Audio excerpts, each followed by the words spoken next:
We've heard Jim talk about guys like Batista and Brock in their early years. But what are Jim's thoughts on the prototype, John Cena's time in OVW? How was he as a student? Did you have any idea he was going to become the big star he eventually became? And do you have any good John Cena stories? All of the above. And also I figured something else out on my new headset here that you recommended for me. The cord comes to the other side, so it crosses over. So now I'm conscious of this cord. I feel like I'm disconnecting myself every time I turn this cord around here. Thank you very much, Brian. John, we've told these stories somewhere on the air, so I apologize if anybody's heard them, but just skip over it. No, we knew John was a great student from day one. He's the guy, whenever the WWF signed somebody and sent them down here, they would, when they got here, we had a deal with like the Suburban Lodge where they could stay for a while till they found a place, and we would generally help them find, places to look at to live, or if it was guys coming in without a contract, we'd have some of the other boys show them maybe can they get hired on at Chili's or whatever. But with John, he showed up on the day he was supposed to show up, and Danny started telling him this, and he said, "Oh no, sir, I've already been here for several days and I've already found an apartment."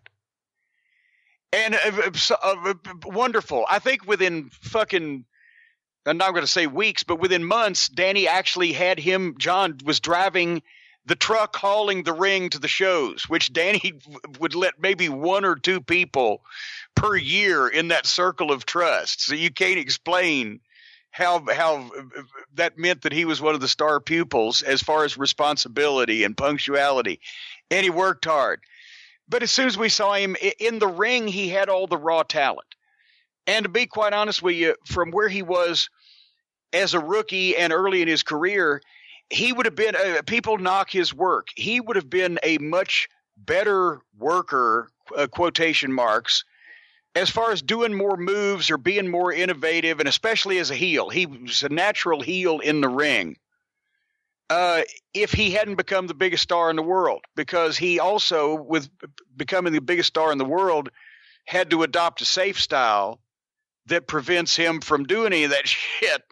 So, but in his younger days, I thought he was going to be Flair-like and the promos were instantaneous. His promos were, he was one of the first guys that I never, after the first 2 weeks, once that I started working with him, I usually wrote the guy's promo out in terms of writing it out, notes of what I was telling him. So like I would tell you, I'd like you to talk about this, this, this, and this. Now here's the notes of what I just said, because I ain't going to have time to get back with you. So you can refresh yourself on this.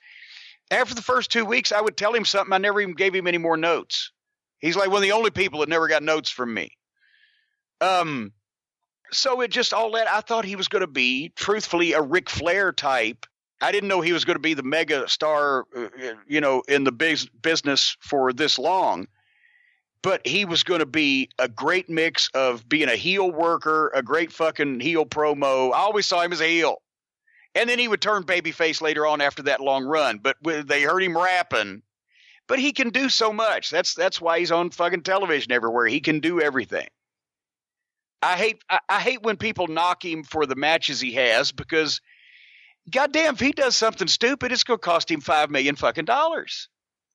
And the company probably more than that, or they wouldn't be paying him $5 million. So the company's probably telling him, hey, don't do too much stupid shit. Sounds like he was a great student, but what stupid shit, if any, did he do in OVW?